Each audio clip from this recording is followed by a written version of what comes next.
Mr. President, Dr. Biden, Madam Vice President, Mr. Emhoff, Americans, and the world.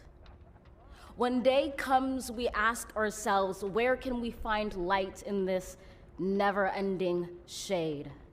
The loss we carry, a sea we must wade. We've braved the belly of the beast. We've learned that quiet isn't always peace, and the norms and notions of what just isn't always just is. And yet the dawn is ours before we knew it. Somehow we do it. Somehow we've weathered and witnessed a nation that isn't broken, but simply unfinished. We, the successors of a country and a time where a skinny black girl descended from slaves and raised by a single mother can dream of becoming president, only to find herself reciting for one. And yes, we are far from polished, far from pristine, but that doesn't mean we are striving to form a union that is perfect. We are striving to forge our union with purpose, to compose a country committed to all cultures, colors, characters, and conditions of man. And so we lift our gazes not to what stands between us, but what stands before us. We close the divide because we know to put our future first, we must first put our differences aside. We lay down our arms so we can reach out our arms to one another. We seek harm to none and harmony for all. Let the globe, if nothing else, say this is true. That even as we grieved, we grew, that even as we hurt, we hoped, that even as we tired, we tried, that we'll forever be tied together, victorious, not because we will never again know defeat, but because we will never again sow division. Scripture tells us to envision that everyone shall sit under their own vine and fig tree, and no one shall make them afraid.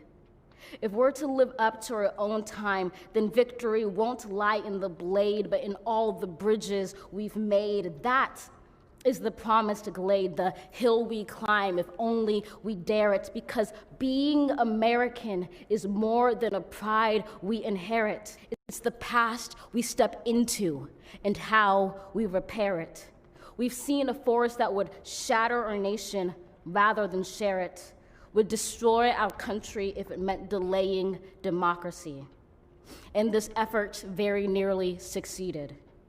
But while democracy can be periodically delayed, it can never be permanently defeated.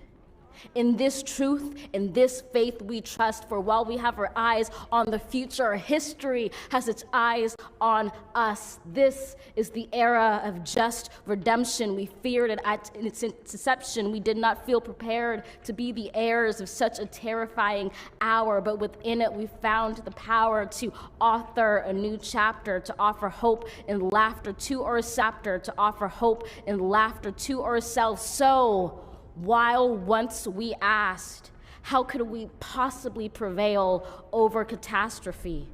Now we assert, how could catastrophe possibly prevail over us?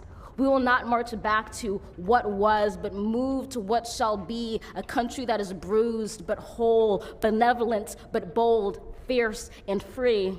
We will not be turned around or interrupted by intimidation, because we know our inaction and inertia will be the inheritance of the next generation. Our blunders become their burdens. But one thing is certain: if we merge mercy with might and might with right, then love becomes our legacy and change our children's birthright.